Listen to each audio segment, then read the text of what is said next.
Speak boldly. Speak clearly. Speak fearlessly. The Bold English Speakers.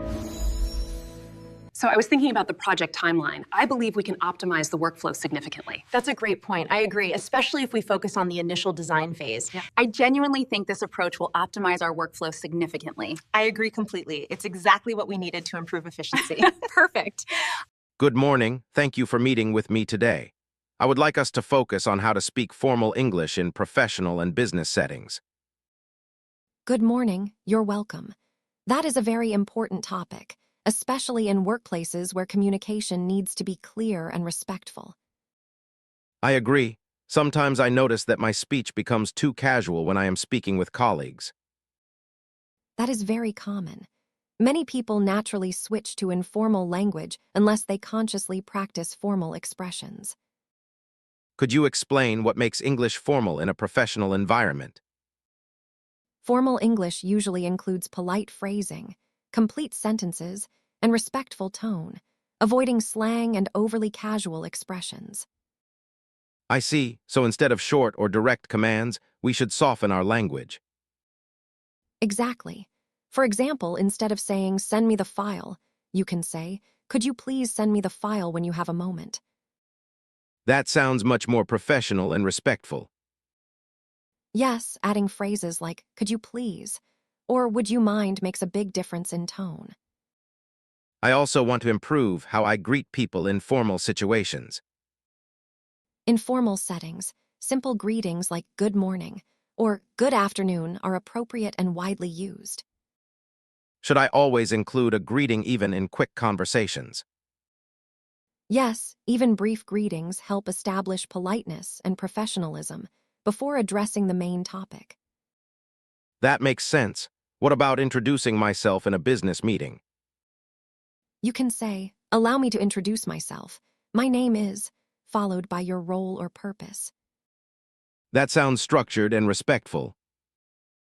It is commonly used in professional introductions to create a positive first impression.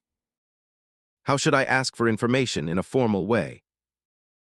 You can say, "I would like to inquire about," or "May I ask for more details regarding?" Those phrases sound more refined than casual questions. Yes, they show professionalism and clarity in communication. What about expressing opinions during discussions? You can begin with phrases like "in my opinion," "I believe that," or "from my perspective." And if I want to disagree politely? You might say, "I understand your point, however, I would like to offer a different perspective." That avoids sounding confrontational. Exactly. Formal English emphasizes respect, even when there is disagreement. How do I make suggestions in meetings? You can say, "May I suggest an alternative approach?" or "Perhaps we could consider this option." That sounds collaborative rather than demanding. Yes, collaboration is an important part of professional communication. Are there phrases to show appreciation formally? Certainly, you can say, "Thank you for your time," or "I appreciate your assistance." Those are useful in emails and conversations alike. Correct. Expressions of gratitude strengthen professional relationships. What about closing a conversation politely? You can say, "It was a pleasure speaking with you," or "Thank you for your time and consideration." That leaves a positive impression. Yes, strong openings and closings are both important in formal communication. I will start practicing these expressions daily. That is the best way to become comfortable with formal English. Thank you for your guidance today. You're welcome. I'm glad we could go through these basics together. I feel more confident already in speaking formally. That's great to hear. Consistent practice will improve your fluency over time. That's great to hear. Consistent practice will improve your fluency over time. I appreciate that. One thing I want to focus on next is how to make polite requests in everyday work situations. That's a very important skill. In formal English, requests are usually indirect and polite rather than direct commands. Could you give me an example of a polite request? Certainly, instead of saying, finish this task now, you could say, could you please complete this task at your earliest convenience? That sounds much softer and respectful. Yes, it shows consideration for the other person's workload and time. What if I need something urgently? You can still remain polite by saying, could you please prioritize this task as it is urgent? I understand. So urgency can be expressed without sounding demanding. Exactly. Tone is very important in professional communication. How do I ask for clarification in a formal way? You can say, could you kindly clarify this point for me? Or, I would appreciate further explanation. Those phrases sound very professional. They are commonly used in meetings and formal discussions. I also want to improve how I respond in conversations. A formal response often includes acknowledgement, such as I understand or thank you for your explanation. So acknowledging the other person is important. Yes, it shows attentiveness and respect in communication. What about when I need to express agreement? You can say, I agree with your point, or I share the same view. That sounds more structured than just saying yes. Exactly. Formal English often uses complete and clear expressions. And if I partially agree? You might say, I agree to some extent, however, I would like to add another perspective. That allows balanced discussion. Yes, it keeps the conversation professional and open-minded. How should I respond to emails formally? Start with a greeting, acknowledge the message, and respond clearly using polite language. Could you give an example? For instance, thank you for your email. I have reviewed the information and would like to provide the following feedback. That's very clear and structured. Yes, clarity and organization are key in formal writing. What about making suggestions in written communication? You can say, I would recommend, or it may be beneficial to consider. That sounds less direct and more professional. Exactly. It presents ideas without imposing them. I also notice that formal speech avoids contractions. Is that correct? Yes, in very formal contexts, it is better to say do not instead of don't, and I am instead of I'm. That helps maintain a formal tone. Indeed, small details like that contribute to professionalism. I will practice adjusting my speech accordingly. That is a good approach. With time, it will become natural. Thank you for continuing to guide me. You're welcome. Let's keep building on these formal expressions as we move forward. Let's continue building on this by focusing on how to speak formally during meetings and presentations. That's a great idea. I often feel unsure about how to structure my speech in meetings. A good starting point is to organize your ideas clearly using formal linking phrases. What kind of linking phrases should I use?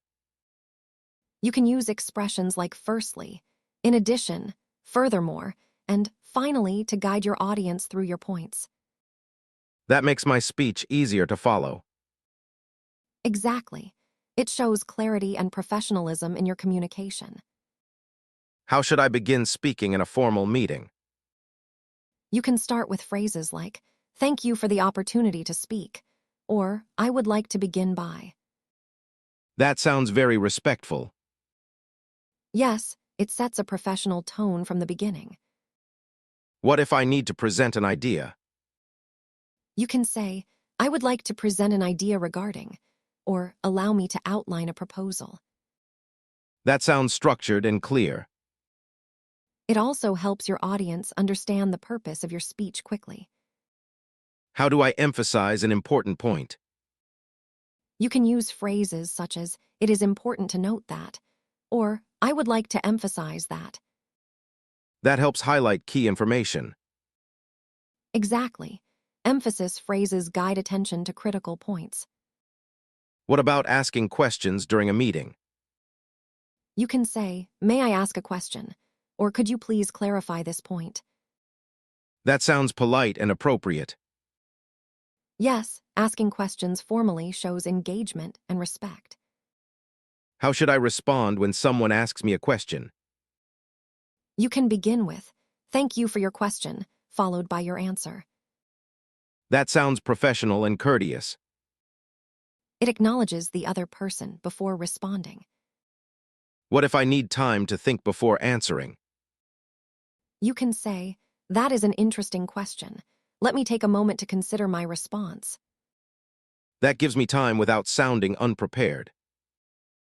Exactly. It is perfectly acceptable in formal communication. How do I conclude a presentation formally? You can say, "In conclusion," followed by a summary of your key points. That helps signal the end clearly. Yes, and you can finish with, "Thank you for your attention." That sounds polite and complete. Formal conclusions leave a strong professional impression. I also want to sound more confident when speaking. Confidence comes from speaking clearly, maintaining a steady pace, and using appropriate vocabulary. Should I avoid informal fillers like and like? Yes, minimizing fillers improves clarity and professionalism. That will take some practice. With regular speaking practice, it will become natural. I can already see improvement in how I express myself. That's good progress. Consistency is key in mastering formal English. I will continue practicing these techniques in my daily interactions. That will help you communicate effectively in any professional setting. I would like to continue by focusing on formal English used in emails and written business communication. That's a very important area, because written communication often represents you in a professional environment. Exactly. I sometimes struggle with how to start a formal email appropriately. A good way to begin is by using a polite greeting such as "Dear Mr. Johnson" or "Dear Ms. Smith." And if I don't know the person's name, You can use "Dear Sir" or "Madam," or "To whom it may concern" in very formal situations. that's helpful. What should come after the greeting? You can include an opening sentence like, "I hope this message finds you well." That sounds polite and professional. Yes, it sets a respectful tone before stating your purpose. How should I clearly state the purpose of my email? You can write, "I am writing to inquire about," or "I am writing to request information regarding." That makes the intention very clear. Exactly. Formal emails should be direct but still polite and structured.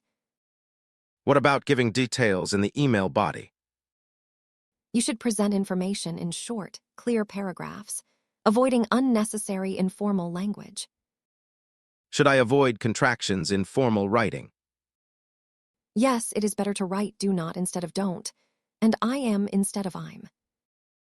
That maintains a more formal tone. Correct. Small details like that improve professionalism. How do I make requests in emails politely? You can say, "Could you please review the attached document?" or "Kindly let me know your thoughts." That sounds respectful and clear. Yes, politeness is essential in written business communication. What if I need to follow up on something? You can say, "I am following up regarding my previous email," or "I would like to kindly check on the status of." That helps maintain professionalism in follow-ups. Exactly. Follow-ups should remain courteous and not sound demanding. How should I close a formal email? You can end with phrases like, "Thank you for your time and consideration." And then add a closing like, kind regards. Yes, "Kind regards," "Yours sincerely," or "Best regards" are commonly used closings. That provides a complete and professional ending. Indeed, a proper closing leaves a positive impression. I've noticed that tone matters a lot in writing. Absolutely. Tone, clarity, and structure all contribute to effective formal communication. I will make sure to apply these principles in my emails. That will greatly improve how your messages are received in a professional setting. Thank you for explaining this in detail. You're welcome. With practice, writing formal emails will become much easier. Let's now focus on handling real workplace conversations, where formal English is used in daily professional interactions. That's a good idea. I want to sound natural but still remain formal when speaking with colleagues and clients. A key approach is to balance clarity with politeness while avoiding overly casual expressions. Could you give me an example of a formal workplace conversation? For instance, instead of saying, "Are you done with this?" you can say, "Have you had the opportunity to complete this task?" That sounds more respectful and professional. Yes, it avoids sounding rushed or demanding. How should I ask a colleague for an update? You can say, "Could you please provide an update on the progress of this project?" That sounds clear and polite. Exactly. It communicates your request without pressure. What if I need to remind someone about a task? You might say, "I would like to kindly remind you about the pending task," or "This is a gentle reminder regarding." That sounds professional and not too aggressive. Yes, reminders should always be polite in formal communication. How do I respond if someone asks for my help? You can say, "I would be happy to assist you," or "Certainly, I will look into that for you." That shows willingness and cooperation. Exactly. Professional communication often includes a helpful and positive tone. What if I cannot complete a request immediately? You can say, "I will attend to this shortly," or "I will require some additional time to complete this task." That keeps the response honest but still professional. Yes, transparency combined with politeness is very important. How should I handle interruptions in formal discussions? You can politely say, "Excuse me, may I add something?" Or, "If I may, I would like to contribute a point." That sounds respectful when joining a conversation. Exactly. It ensures smooth and polite communication. How do I end a professional conversation appropriately? You can say, "Thank you for your time," or "I appreciate your input on this matter." That leaves a positive impression. Yes, closing remarks are just as important as opening ones in professional dialogue. I can see how formal English helps maintain professionalism in all situations. Indeed, it supports clarity, respect, and effective collaboration in the workplace. I will continue practicing these expressions regularly. That's the best way to develop confidence and fluency in formal English.